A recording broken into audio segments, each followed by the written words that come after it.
Shirley J. Nera, and join me in a journey full of learning and adventure in only just an hour. Let's start! For our grammar review, the direction is choose the word in the parentheses that will best complete the paragraph. Most teenagers and young adults, number 1, do or does not know what, number 2, they or them want to do for the rest of their lives. It, number 3, is or are a big decision. Now, answer this in your notebook.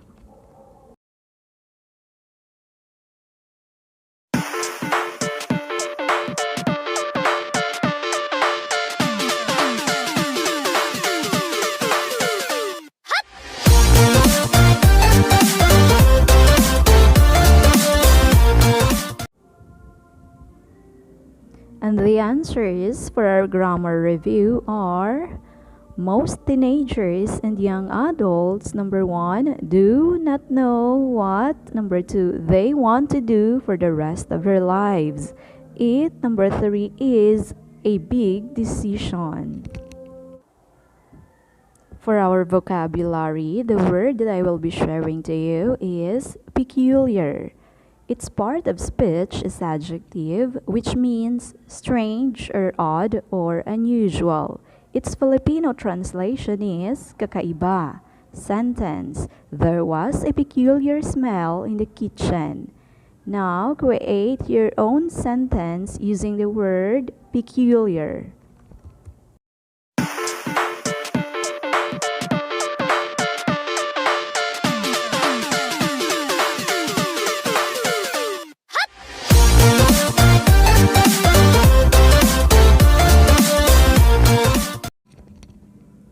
For our idiomatic expression, our idiom for today is hold your horses, meaning slow down or wait a moment or be patient. Sentence: would you hold your horses for a moment? I can think when you're pressuring me to hurry. Now create your own sentence using the idiom hold your horses.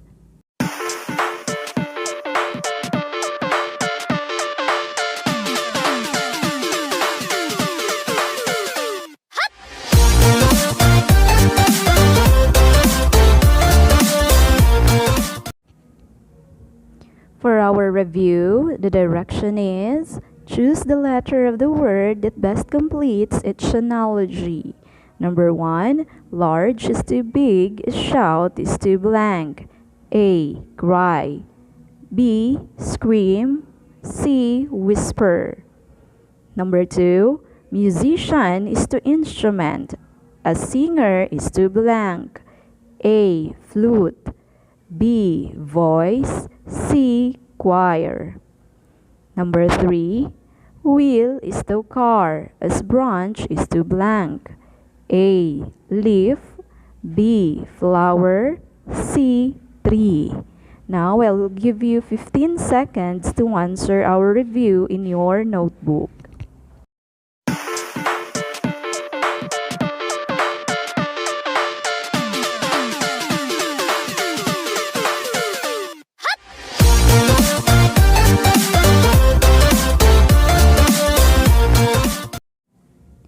And the answer for our review are number 1, large is too big, shout is to letter B, scream. Number 2, musician is to instrument, a singer is to letter B, voice. Number 3, wheel is to car, is branch is to letter C, tree.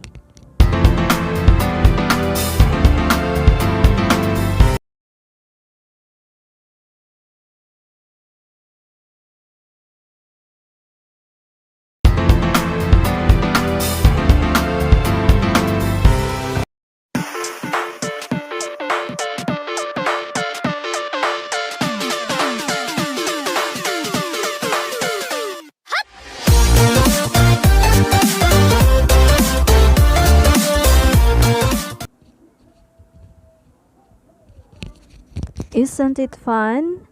Of course it is. But I have questions about this tongue twister. Question number 1. What are the verbs found in the tongue twister? Correct. The verbs in the tongue twister are flew, said, do, fly, and flee. My second question.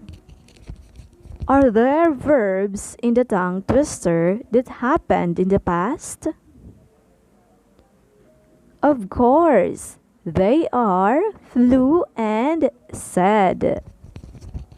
Now, my third and last question is, how do you call the verbs that happened in the past? Correct. The verbs that happened in the past are called past tense. Okay, if you're talking about multiple events that happened in the past, then the past and the past perfect tenses will be useful to you. These verb tenses allow you to discuss or talk about the events that happened in the past. For this morning, we're going to discuss about the past and the past perfect tenses. And at the end of our lesson, I would like you to, number 1, use the past and past perfect tenses correctly in varied contexts. Number 2, make a commercial, conduct an interview, and write a narrative paragraph using the simple past and the past perfect tenses. And number 3, show intelligence and creativity in performing the assigned task. Now let us discuss about the past and past perfect tenses. Past tense is used to talk about actions that happened at a specific time in the past. This can be in terms of A. Events in the past that are now finished, B. Situation in the past, and C. A series of action in the past. Past tense is formed by adding D or ED to the base form of the verb. For regular verbs, add ed to the root form of the verb, or just d if the root form already ends in an e. Examples of verbs where ed is added in forming its past tense are play, it will become played. Listen, it will become listened. Push, it will become pushed. Examples of verbs where D is added in forming its past tense are type, it will become typed. Love, it will become loved. Arrive, it will become arrived. For irregular verbs, things get more complicated. The simple past tense of some irregular verbs looks exactly like the root form. Examples: the verb put, the past tense is put. The verb set, the past tense is set. The verb cost, the past tense is cost. And the verb hit, the past tense is hit. For other irregular verbs, including the verb to be, the simple past forms are more erratic. Examples: see, the past tense is saw. Build, the past tense is built. Go, the past tense is went. Do, the past tense is did. And the be verbs is, and are, the past tense are was and were. Since irregular verbs do not follow a rule, they have to be memorized. The good news is that verbs in the simple past tense, except for the verb to be, don't need to agree in number with their subjects. Examples. Sentence number 1. Wolfgang polished his medal, wherein the subject Wolfgang is singular. Sentence number 2. The other winners polished their medals too, wherein the subject other winners is a plural. Now let us have a short quiz about past tense. The direction is fill in the blanks using the words given in the bracket to form correct past tense. Answer this in your notebook. Number 1. Elsa blank next to Anna on the stage. The verb to be used is the past tense of the verb stand.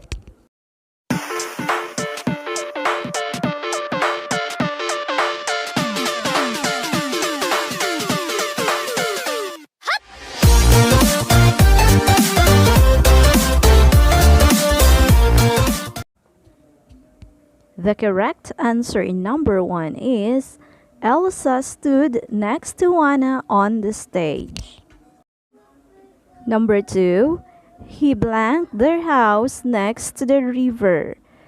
The verb to be used is the past tense of the verb build.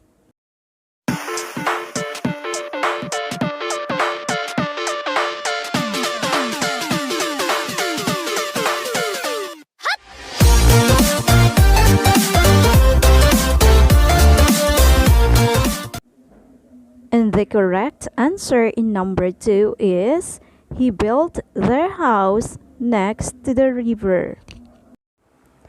Number 3, the river blank last winter. And the verb to be used is the past tense of the verb freeze.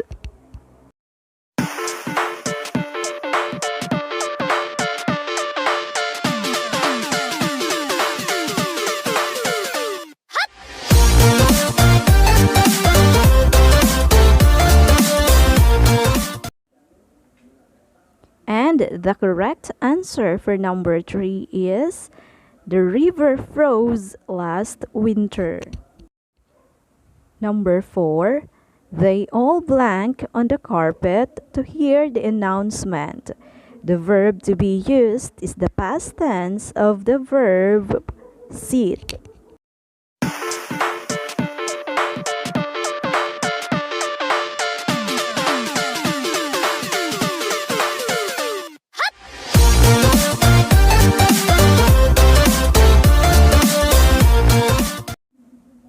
And the correct answer for number 4 is they all sat on the carpet to hear the announcement. Number 5, John blanked to go to the museum. And the verb to be used is the past tense of the verb want.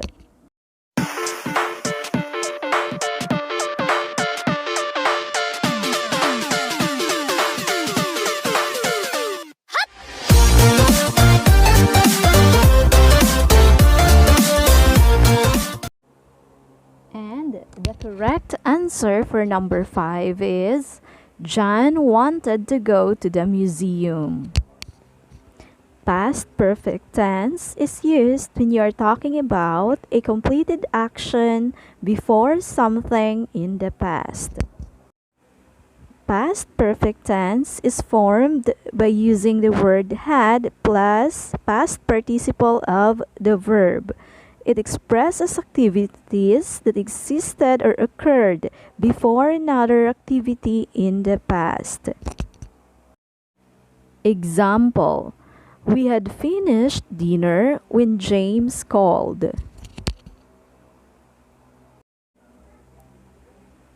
Form: simple past, second column of irregular verbs, past tense form. Example: I spoke. Past perfect, had plus third column of irregular verbs, past participle form. Example: I had spoken.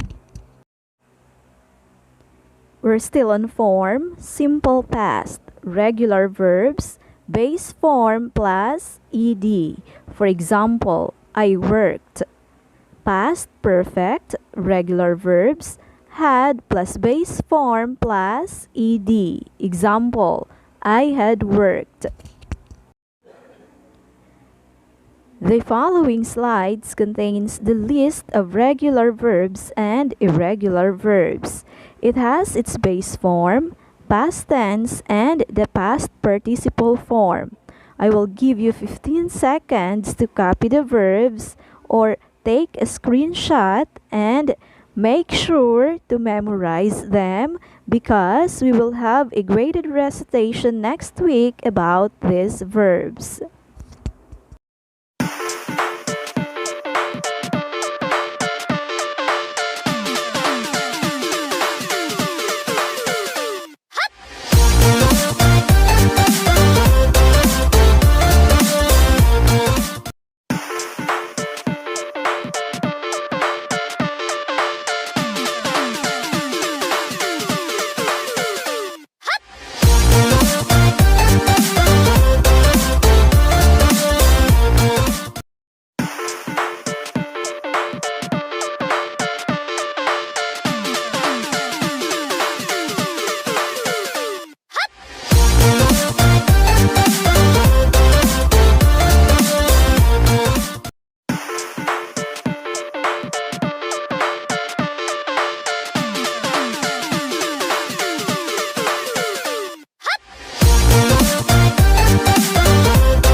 usage. The chart below provides an overview of the differences between the simple past and the past perfect tenses. Simple past, past events and sequential past actions. For example, Monica flew to London yesterday. First, she checked in and then she went to the gate. Finally, the plane was ready for boarding and Monica got on the plane. Past perfect. Actions and events that happened prior to a certain point or event in the past. For example, as she had never traveled by plane before, she was a little nervous. She had already fastened her seatbelt when the flight attendants gave the safety demonstration. After the flight attendants had completed the safety demonstration, the plane took off. Signal words, simple past versus past perfect. Signal words can help us to recognize which tense to use in a sentence. Below are the list of signal words for simple past and past perfect. The signal words for simple past are first and then, while the signal words for past perfect are already, up to, then, before, after, and once. After, before, and when with the simple past and past perfect. The simple past and the past perfect share some signal words. The table below explains the differences for the three most common signal words. The signal word after, simple past. The clause with the signal word after has no verb. For example, after the safety demonstration, the plane took off. Past perfect. The verb appears in the clause with the signal word after. For example, after the flight attendants had completed the safety demonstration, the plane took off. The signal word when, simple past. The action in the clause with the signal word when takes place after the action in the first clause. For example, she had already fastened her seatbelt when the flight attendants gave the safety demonstration. Past perfect. The action in the clause with the signal word when was completed just before the new action began. For example, when she had fastened her seatbelt, the flight attendants gave the safety demonstration. The last but not the least, the signal word before. Simple past. The action in the clause with the signal word before began after the other action was completed. Example, all passengers had boarded before the plane took off. Past perfect.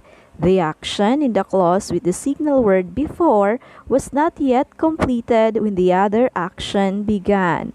For example, the plane took off before all passengers had boarded. Complete. For our generalization, just complete the incomplete statements below. Today, I have learned about blank. And as an intelligent student, I can use what I have learned in blank. I will give you 15 seconds to write your generalization in your notebook.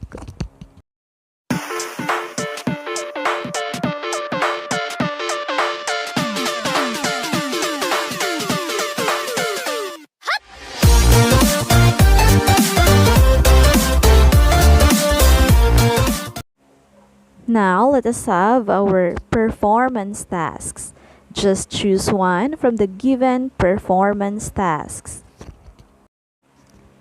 Task 1. Advertiser. Imagine that you are an advertiser. You are tasked to create a TV commercial featuring a delicacy from Calbiga. As you do the commercial, you need to include its unique features. Emphasize in your commercial that other people from other places will surely enjoy the delicacy you are promoting. Use past and past perfect tenses in your commercial.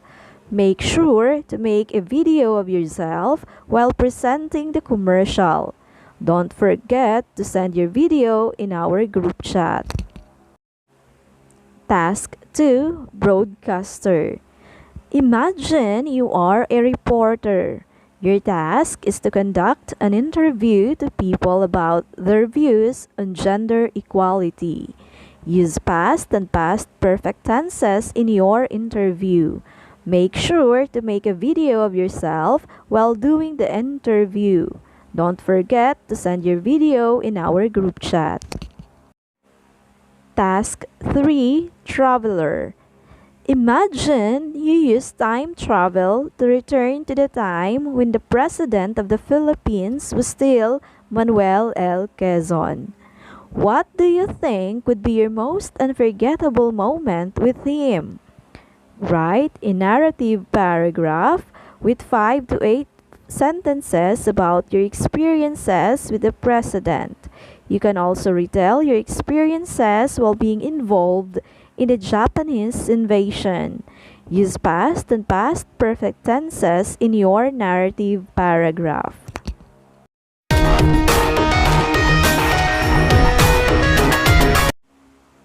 Now, let us have our evaluation. Bring out 1/2 sheet of paper and your ball pen. I will give you 15 seconds to prepare. Directions. Analyze the given pictures. Write a sentence for a pair of images. Use past tense and past perfect tense of the verb in writing your sentence. Write your sentences in a 1/2 sheet of paper, crosswise. For example, the pictures of milk tea and a park. We can write, I had bought milk tea before I went to the park. Now, try writing sentences using the pictures in each number in the following slides.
Now, let us go back to our objectives.